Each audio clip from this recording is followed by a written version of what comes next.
Peti mati dari Jepara. Bagian 3. Selain dapat digunakan untuk membacok atau menusuk, ganco besi itu bisa pula mencungkil tubuh lawan hingga hatinya terbetol keluar. Dapat dibayangkan jika senjata berujung runcing berkelik itu menancap di leher atau menembus perut lawan. Isinya pasti terbongkar. Selain itu, ganco tersebut bisa diberi bertali atau rantai kecil, sehingga dapat dipakai untuk menyerang lawan yang berada dalam jarak jauh. Derap kaki kuda terdengar semakin keras. Tak lama kemudian, muncul seorang penunggang kuda yang memacu tunggangannya dengan kencang. Cuma seorang tua renta berambut putih, memberitahu salah seorang komplotan. "Bagaimana, akan kita kerjakan?" Yang bertindak sebagai pimpinan di tempat itu tidak menjawab. Dia tahu apa yang harus dilakukannya. Ganco besi di pinggangnya dicabut. Ternyata ganco ini telah dihubungkan dengan seutas rantai kecil sepanjang hampir 2 tombak. Ketika kuda bersama penunggangnya melewati tikungan, ganco besi itu diputar kencang-kencang, lalu dilemparkan ke depan. Besi berkait ini melesat ke arah kaki kuda yang berlari cepat. Lalu terjadilah hal yang hebat. Ujung berkeluk ganco besi mengait kaki kanan depan kuda tunggangan orang tua berambut putih. Binatang ini meringkik keras. Bagian tajam besi menancap tepat di atas sambungan lututnya. Lalu, ketika ganco itu ditotok keras, binatang yang berlari kencang ini jadi hilang keseimbangannya. Kuda itu masih sempat meringkik sekali lagi, sebelum jatuh tersungkur dan melemparkan penunggangnya. 3 orang anggota komplotan ganco item sama memastikan bahwa orang tua berambut putih itu akan cedera berat, akibat terpelanting jatuh dari kuda yang tengah berlari kencang. Tapi, mereka kecele. Si orang tua, yang bukan lain adalah Kioro Mertan, membuat gerakan jungkir balik, menyentuh tanah dengan kedua telapak tangannya, lalu mengikuti arah mentalnya dia bergulingan di tanah. Di lain saat, dia sudah melompat tegak dan sebilah parang tergenggam di tangannya. Kedua matanya tampak berkilat-kilat. Tua bangka ini boleh juga, berkata orang yang bertindak selaku pimpinan. "Lekas kalian bereskan dia agar kita bisa bergabung dengan teman-teman." 2 anggota ganco item majukan kuda masing-masing ke arah Kioro Mertan. Yang satu mendatangi dari kanan, kawannya dari sebelah kiri. Ganco besi di tangan keduanya tampak berputar-putar, hingga mengeluarkan suara menderu. Didahului satu bentakan, 2 ganco itu berkelebat deras. Yang di sebelah kanan menderu ke arah leher, sedang yang dari kiri menyambar ke pelipis. Jilid 4. Kioro Mertan sabatkan parangnya ke atas, untuk menangkis serangan ke arah leher. Sambil tundukkan kepala, dia berusaha mengelakkan serangan ganco yang menderu ke kepalanya. Terang, di atas kuda, anggota komplotan yang bentrokan senjata dengan Kioro Mertan jadi terkejut, ketika merasakan tangannya bergetar keras. Dia cepat mundur sambil menggenggam ganconya yang hampir terlepas. Tapi, Kioro Mertan memang sudah mengincar lawan yang satu ini. Begitu ganco yang menyambar kepala lewat di atasnya, orang tua ini memburu ke depan. Parangnya berkelebat. Orang di atas kuda berteriak keras, ketika parang Kioro Mertan bersarang dalam di paha kanannya. Darah mengucur deras. Sakit dan bingung, orang yang cedera berat ini sentakan kudanya menjauh.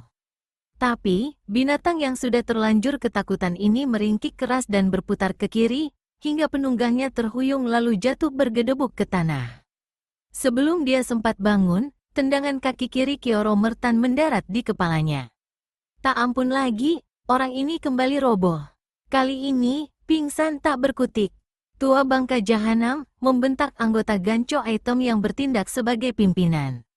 Kalau tadi dia hanya memerintah, maka kini dia sendiri turun tangan. Kudanya melompat ke depan. Ganco di tangan kanannya menyambar ke dada Kioro Mertan. Si orang tua cepat sorongkan parangnya menangkis. Tapi, dari belakang satu tendangan menghantam punggungnya. Kioro Mertan terbanting ke depan. Terang, orang tua ini masih sempat menangkis ganco yang menyambar ke dadanya. Selagi lawan di atas kuda terhuyung dan kaget dapatkan tangannya terasa pedas, orang tua itu cepat balikkan diri tepat pada saat lawan yang tadi menendangnya dari belakang hendak mengait lehernya dengan ujung besi berkeluk. Kioro Mertan tusukkan parangnya ke perut lawan. Orang di atas kuda menjerit keras, ganconya lepas. Kedua tangannya dipakai menekap perut yang ditembus senjata Kioromertan. Dia menjerit sekali lagi, lalu roboh dan tergelimpang di tanah. Sesaat orang ini tampak megap-megap dan melejang-lejangkan kedua kakinya sebelum nyawanya putus. Satu-satunya anggota komplotan yang masih berada di atas punggung kudanya mau tak mau menjadi terkesiap melihat kejadian itu. Orang tua ini tidak bisa dibuat main, katanya dalam hati. Meski rasa was-was kini menyelinap dirinya, namun kematian kawannya tadi membuat darahnya mendidih. Orang tua, kalau aku tidak salah menerka, bukankah kau ayah mertua Rana Legowo? Kioromertan menyeringai. Bagus, sebelum mampus kau sudah tahu siapa diriku. Kau dan komplotan membunuh menantu dan anak perempuanku. Kalian juga menculik Sumiati, cucuku. Susul kawanmu. Orang tua itu gerakan tangan kanannya. Parang menderu ke arah pinggang anggota komplotan. Karena merasa tidak leluasa menghadapi lawan dari atas kuda, maka anggota komplotan Gancho Item segera melompat ke tanah. Kioromertan tak mau memberi kesempatan. Begitu lawan menjejak tanah, parangnya segera berkelebat. Serangan-serangan orang tua ini benar-benar ganas. Dalam waktu 2 jurus saja, lawannya segera terdesak dan anak buah Gancho Langit ini berseru tegang ketika senjata terpukul lepas. Sambil mundur, dia keluarkan sebuah belati. Kalau dengan Gancho yang lebih besar dan panjang dia tidak sanggup menghadapi Kioromertan, apalagi hanya dengan mengandalkan pisau seperti itu. Beberapa kali saja menerima serangan, akhirnya dia mati langkah. Dia hanya bisa keluarkan seruan pendek dan terbelalak ketika parang di tangan kanan orang tua bungkuk itu menembus perlengahan dadanya. Anggota komplotan yang pertama kali menerima hajaran Kioromertan dan masih tergelimpang di tanah, sebenarnya telah siuman dari pingsannya. Luka di pahanya sakit bukan kepalang. Darah masih mengucur. Kepalanya yang tadi kena ditendang mendenyut tiada henti, membuat pemandangannya berkunang. Meskipun samar-samar, ternyata dia sempat menyaksikan kematian kedua kawannya tadi. Hal ini membuat dia ingin segera lari selamatkan diri. Namun, jika dia kalah cepat, pasti dirinya akan jadi korban yang ketiga. Dengan cerdik, akhirnya dia memutuskan berpura-pura pingsan terus. Syukur-syukur kalau orang tua itu menyangkanya sudah mati. Kioromertan memandang berkeliling. Seperti yang diharapkan anggota komplotan Gancho Item yang masih hidup, dia ternyata memang menyangka orang itu sudah mati. Sambil menyarungkan parangnya, orang tua ini mendekati salah seekor dari 3 kuda anggota penjahat, lalu melompat ke atas punggung binatang ini dan tinggalkan tempat itu. Setelah merasa aman, penjahat yang luka pahanya berusaha berdiri. Dia harus segera menuju ke perkemahan untuk melaporkan apa yang terjadi. Tapi, orang ini serta-merta jatuhkan dirinya ke tanah kembali, ketika tiba-tiba dia mendengar ada suara derap kaki kuda mendatangi. Lewat matanya yang dibukanya sedikit, dia melihat seorang pemuda berpakaian dan berikat kepala putih muncul di tempat itu, menunggang kuda coklat. Di atas bahu kirinya, dengan satu tangan bergelantungan ke leher pemuda itu, ada seekor monyet yang tiada hentinya mengeluarkan suara berisik memekakkan telinga. "Tenang Ken cilik, jangan ribut, kita pasti menemukan kakekmu itu," kata pemuda di atas kuda, lalu mengelus monyet di bahunya beberapa kali. Monyet ini berhenti berteriak, hanya kepalanya saja yang berputar-putar kian kemari tak bisa diam. Siapa yang punya pekerjaan ini?" terdengar pemuda itu kembali berkata sambil menggaruk rambutnya yang gondrong.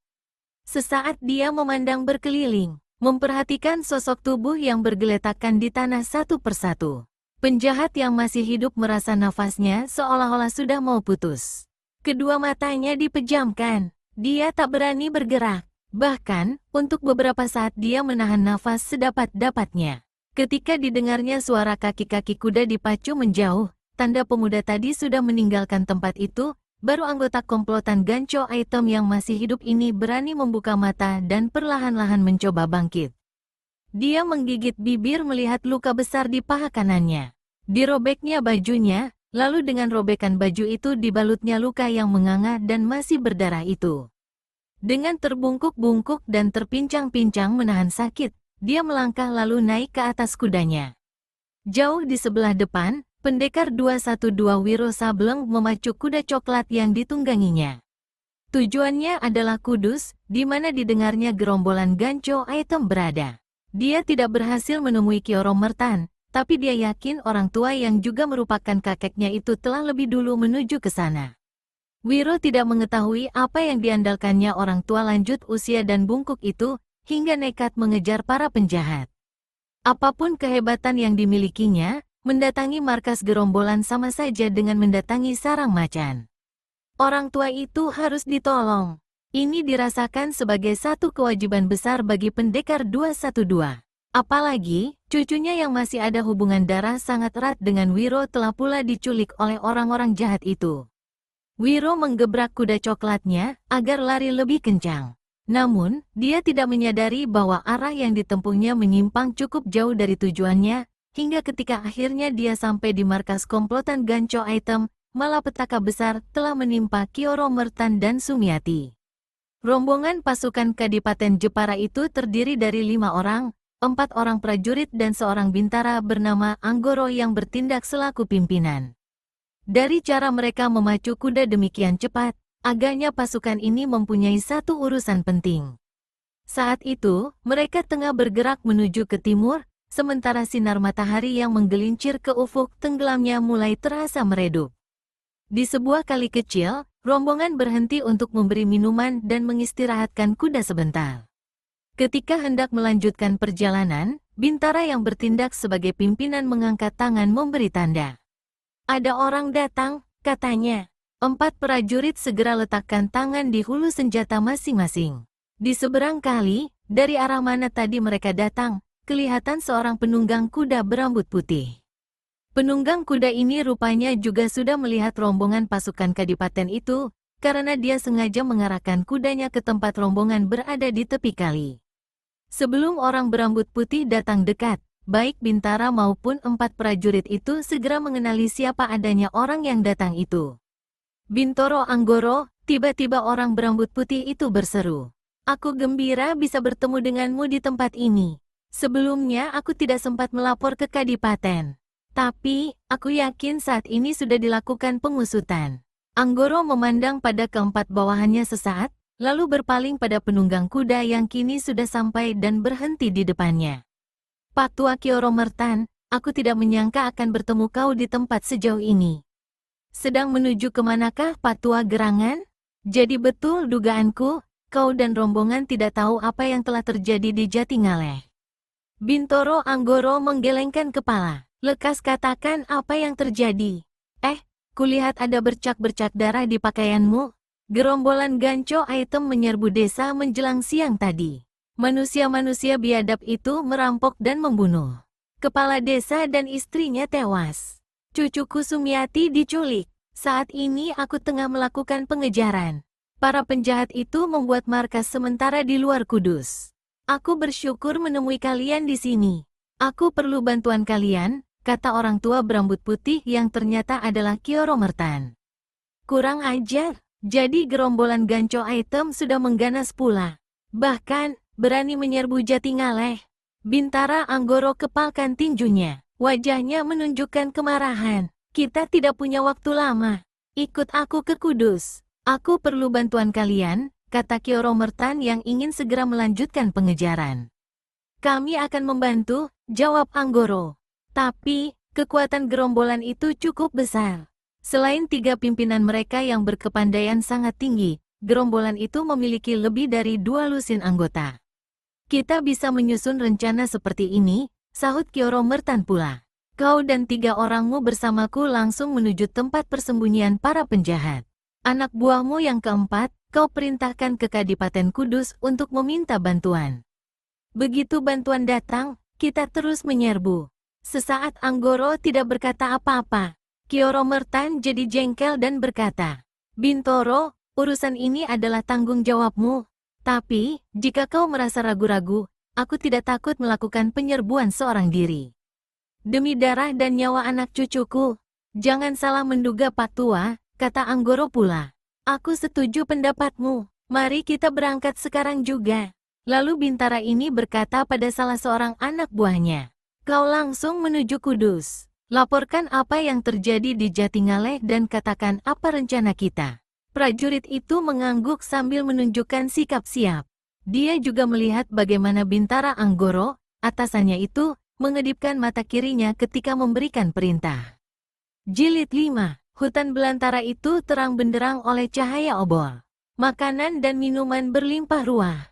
Setiap anggota gerombolan Gancho Item bisa makan dan minum sepuasnya, serta bersenang-senang dengan perempuan-perempuan yang ada di situ.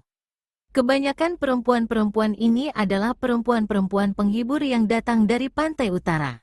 Namun, ada pula di antara mereka yang diculik dan dilarikan dari desa atau kampung yang pernah diserbu oleh gerombolan Gancho Item. Gancho Langit tegak di depan tenda sambil mengenakan baju hitamnya. Dia mengusap keringat yang membasahi dadanya, lalu memandang ke jurusan di mana Gancho Bumi dan Gancho Laut duduk memperhatikannya sambil menyeringai. Kepala gerombolan penjahat itu balas menyeringai. Ketika Gancho Bumi dan Gancho Laut mendatangi, Gancho Langit berkata setengah berbisik. Tidak mengecewakan, tubuh bagus, semua serba keras. Betul-betul tidak mengecewakan, walau aku cuma dapat bekas kalian. Hahaha, seperti rencana, menjelang pagi kita segera akan meninggalkan hutan ini menuju ke selatan. Bagaimana dengan gadis itu? Kau ingin kita membawanya serta? Bertanya Gancho Laut. Aku sudah cukup puas menikmati tubuhnya tadi. Lagi pula, aku masih punya jaminten yang hebat itu. Terserah kalian, jika kalian masih senang, kalian bisa membawanya. Saat ini, kurasa dia masih setengah pingsan. Gancho Laut yang masih dikuasai nafsu, apalagi barusan habis meneguk banyak minuman keras, menyibakkan kain penutup tenda. Di dalam sana, dilihatnya Sumiati tergeletak tak bergerak, tanpa selembar benang pun menutupi tubuhnya. Dari mulut gadis malang anak kepala desa Jatingale itu terdengar suara arangan. Manusia beradab akan luluh hati dan perasaannya melihat keadaan dan mendengar arangan yang memilukan itu.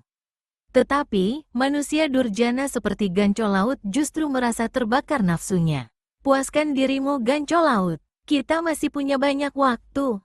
Tapi ingat, besok kita ada pekerjaan besar di selatan, berkata Gancho Langit yang sudah bisa menduga apa yang akan dilakukan sobatnya itu. Gancho Laut menyeringai. Dia memegang bahu Gancho Langit, lalu melangkah masuk dalam tenda. Namun, langkahnya terhenti ketika tiba-tiba ada seorang anggota komplotan muncul dan berkata, Gancho Langit, anggota pengintai melihat ada serombongan orang berkuda bergerak ke jurusan sini. Sudah diketahui atau sudah diselidiki siapa mereka? Tanya Gancho Langit.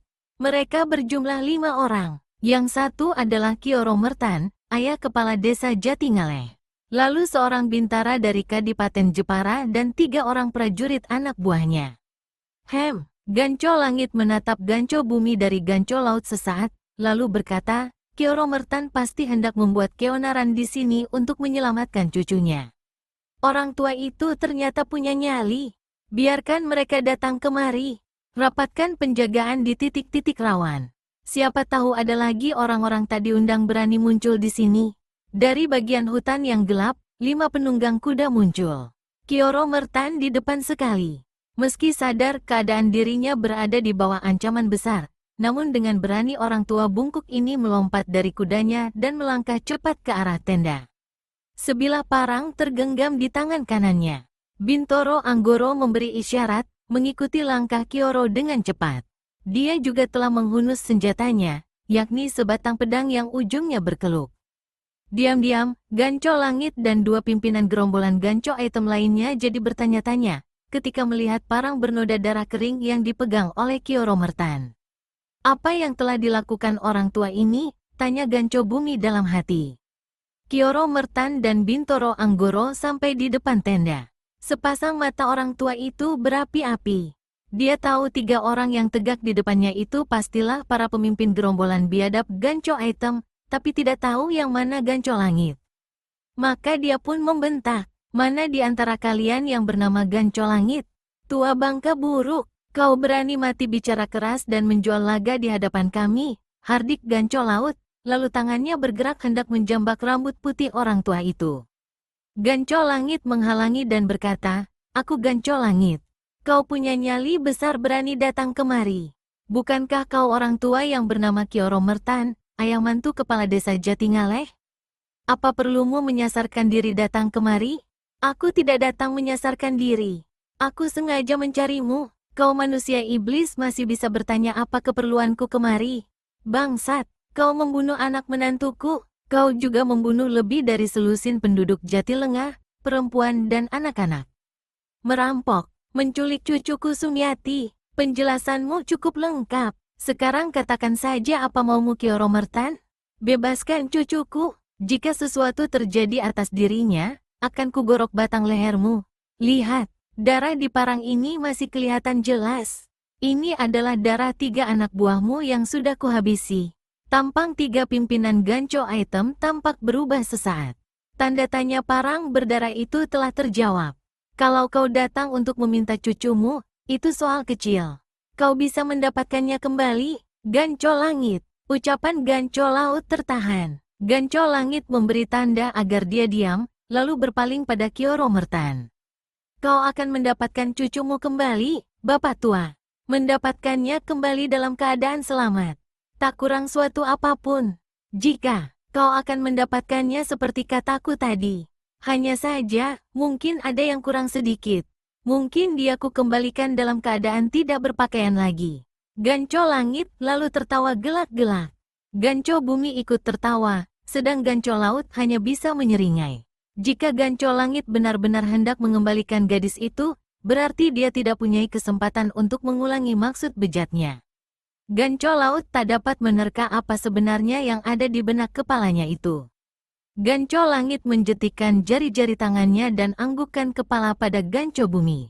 Melihat isyarat ini, Gancho bumi segera masuk ke dalam tenda. Ketika keluar, kelihatan dia memapas sesosok tubuh tanpa pakaian. Kioro Mertan seperti disambar petir melihat pemandangan yang menusuk mata itu. Sumi, teriak orang tua ini. Kakek, suara Sumiati sehalus bisikan. Gadis malang telah dirusak kehormatannya ini secara keji, bergantian tegak terhuyung-huyung. Kau mau cucumu? Ambillah. Lalu lekas pergi dari sini, kata Gancho bumi. Tubuh Sumiati didorongnya keras-keras. Kioro Mertan cepat memeluk tubuh cucunya sebelum jatuh ke tanah. Dia menyambar kain tirai penutup pintu tenda, lalu menutupi kain itu ke tubuh Sumiati yang saat itu terguling tak berdaya di tanah. Kedua matanya terbuka lebar, tapi dia seperti tidak melihat apapun, kecuali bayangan-bayangan menyeramkan yang gentayangan di depannya. Dari tenggorokan Kioro Mertan terdengar suara menggembol. Dari keadaan Sumiati saat itu, dia sudah tahu malapetaka apa yang telah menimpa cucunya itu. Iblis durjana, teriak Kioro Mertan. Dia melompat ke hadapan Gancho langit. Parang di tangannya membabat ke arah leher kepala gerombolan itu. Terang, sebilah senjata di sorongan dari samping menangkis bacokan parang si orang tua. Kioro Mertan tersentak kaget. Dia mundur satu langkah dan berpaling, lalu membentak keras. Bintoro Anggoro, apa-apaan kau ini? Kedua mata Kioro Mertan seperti hendak melompat dari sarangnya, saking marah dan kaget tak percaya. Mengapa kau menangkis seranganku? Menolong durjana keparat ini? Bintoro Anggoro menyeringai. Gancho langit mendehem beberapa kali, sementara Gancho bumi dan Gancho laut mulai keluarkan suara tertawa mengekeh. Kioro Mertan memandang berkeliling. Apa yang tidak dimengertinya dia mendapatkan jawaban sesaat kemudian, ketika dia mendengar ucapan Bintaro Anggoro yang membuatnya laksana dipanggang api amarah. Orang tua pikun, kau terlalu tolol untuk mengetahui bahwa kita sebenarnya bukan di pihak sama. Bangsat, jadi maksudmu? Maksudku ini, jawab Bintoro Anggoro. Lalu, tanpa terduga sama sekali, Bintara Kadipaten Jepara ini tusukkan pedangnya ke perut Kioro Mertan. Dalam keterkejutannya, orang tua itu jadi berlaku lengah. Dia baru sadar ketika ujung pedang Anggoro masuk ke dalam perutnya sedalam sepertiga jengkal. Pengkhianat keparat, teriak Kioro Mertan, sementara darah mulai mengucur dari perutnya. Anggoro terpaksa menarik tangan, tak berani meneruskan tusukannya, karena dengan ganas, setelah keluarkan suara menggembor, Kioro Mertan menghantam dengan parangnya. Dengan perut terluka dan darah mengucur, orang tua ini terus menerjang kalap. Parangnya menderu mengurung Bintara Kadipaten Jepara itu. Dia tidak menyesalkan kematian dirinya, asalkan dia dapat membunuh orang itu. Dalam waktu singkat, Bintara itu terdesak hebat. Anggoro bertahan mati-matian. Selama ini, dia sama sekali tidak mengetahui kalau Kioro Mertan, yang dikenalnya sebagai petani dan peternak biasa, ternyata memiliki kepandaian tidak sembarangan. Dia bertahan mati-matian dan keluarkan jurus-jurus tipuan mematikan. Namun, ternyata kepandaian Kioro Mertan hampir 2 tingkat di atasnya. Ketika dia berhasil mengelakkan satu bacokan, dari kiri tendangan kaki orang tua bungkuk itu tak dapat dielakkannya. Tubuhnya melintir terhuyung, dan di kejapan itu pula parang lawan membabat ke lehernya. Tua bungkuk ini boleh juga, kata Ganco Langit. Seperti Bintoro Anggoro dan juga 2 pimpinan komplotan Ganco Item lainnya, dia pun tidak menyangka kalau Kioro Mertan bukan saja punya nyali, tapi memang juga punya kepandaian. Melihat Bintara itu terancam keselamatannya, dia memberi tanda pada Ganco Laut. Orang ketiga dalam jajaran gerombolan Ganco Item ini berkelebat ke depan. Dia masuk ke kalangan perkelahian hanya dengan mengandalkan tangan kosong. Di antara ketiga pimpinan komplotan Ganco Item, Ganco Laut memang menguasai ilmu silat tangan kosong paling tinggi. Walaupun dia memiliki senjata sebuah ganco besi yang besar dan berat, namun dia lebih senang membunuh lawan-lawannya dengan tangan telanjang. Kedua tangan Ganco Laut berkelebatan mengeluarkan deru angin yang keras dan dingin. Hal ini sudah cukup membuat Kioro Mertan berlaku hati-hati. Tangan kosong Ganco Laut bisa lebih berbahaya dari senjata di tangan Bintoro Anggoro. Nasib Kioro Mertan ditentukan oleh jotosan Ganco Laut pertama, yang bersarang tepat di perutnya yang luka. Darah muncrat dan sempat membasahi pakaian hitam Ganco Laut. Selagi orang tua itu terhuyung-huyung, kaki kanan Ganco Laut melesat ke udara, mendarat dengan tepat di rahang Kioro Mertan. Tubuh bungkuk itu terpelanting. Bersamaan dengan itu, pedang Bintoro Anggoro menetak di punggungnya. Kioro Mertan terpekik. Tubuhnya terbanting menelungkup di tanah. Ganco Langit siap untuk menginjak kepala orang tua itu, sedang Bintoro Anggoro sudah mengangkat tangan untuk meletakkan pedangnya ke batang leher lawan yang sudah tidak berdaya. Cukup. Tiba-tiba terdengar Ganco Langit berseru. Tidak kalian hajar pun, umurnya tak bakal lama. Seret tubuhnya dari depan tenda. 2 orang anggota komplotan segera menggotong tubuh Kioro Mertan yang berada dalam keadaan sekarat itu ke tepi perkemahan. Ganco Langit tengah memandangi tubuh Sumiati yang terbujur di tanah bertutupkan kain, ketika Bintoro Anggoro mendatanginya. Ganco Langit tertawa lebar dan tepuk-tepuk bahu Bintara itu. Aku memang sudah lama ingin bertemu denganmu, sobatku. Kau datang membawa kabar apa? Aku dan anak-anak memang tengah dalam perjalanan kemari, ketika di jalan bertemu dengan Kioro Mertan. Sebenarnya aku bisa membokongnya dalam perjalanan. Tapi, aku ingin kau sendiri menyaksikan bahwa kita selama ini selalu punya kerjasama yang baik. Ganco Langit tertawa gelak-gelak mendengar kata-kata Bintara Kadipaten Jepara itu. Sejak dulu-dulu aku memang selalu percaya padamu, Bintoro Anggoro. Nah, ada kabar apa saja yang bisa kau berikan? Atau kau ingin kita bicara di dalam tenda sana? Di sini saja tidak jadi apa. Aku tak akan lama. Ganco Langit. Apa yang terjadi di Jatingalai sudah sampai di Kadipaten Jepara. Kau tak usah khawatir terhadap Adipati Morogantolo. Dia sedang berada di selatan saat ini. Tapi, kita harus berjaga-jaga terhadap perwira muda yang menjadi tangan kanannya. Maksudmu Aryo Gelem? Betul, jawab Anggoro. Perwira keparat itu, kenapa kita tidak pernah bisa menariknya agar bergabung? Ganco Langit mengkepal-kepal tinju kanannya, lalu memukulkannya berulang kali ke telapak tangan kirinya. Kita sudah mencoba membujuknya secara halus berulang kali. Tapi, hasilnya nihil. Kurasa sudah saatnya kita menyingkirkannya, sebelum dia macam-macam dan bikin susah kita, kata Ganco Bumi pula. Mungkin kau benar, Bumi. Sudah saatnya kita menyingkirkan kutu busuk itu. Malam ini akan kita bicarakan cara yang baik untuk melakukan hal yang itu. Lalu Ganco Bumi berpaling pada Anggoro dan bertanya, kalau ada hal lain yang hendak dikatakannya. Aku menyarankan agar saat ini juga meninggalkan tempat ini. Aryo Gelem bisa melakukan hal-hal yang tidak terduga. Meskipun kekuatan yang bisa dihimpunnya tidak seberapa, namun masalahnya bisa merambat. Sekali tersiar di kota raja, kita semua bisa celaka. Ganco Langit tersenyum. Dalam hati dia berkata, kau yang bakal celaka, Bintoro Anggoro. Bukan aku, tapi nasihatnya memang perlu diperhatikan. Hanya itu saja yang kau katakan, Bintoro. Saat ini hanya itu saja, Ganco Langit. Aku harus kembali ke Jepara sebelum matahari terbit. Baiklah, kata Ganco Langit. Dia masuk ke dalam tenda.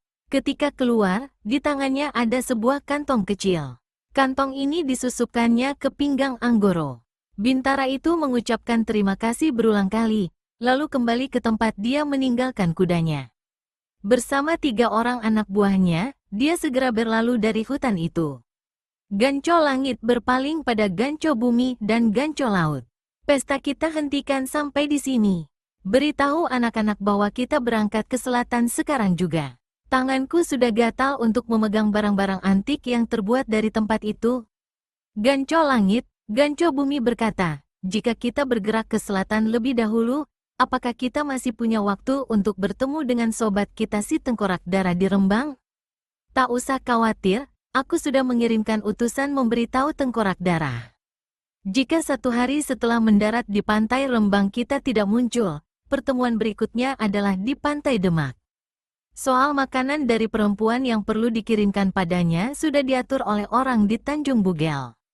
Kalau begitu, tak ada yang dikhawatirkan. Kita bisa berangkat saat ini juga, kata Ganco Langit. Aku akan perintahkan semua anak buah agar bersiap-siap.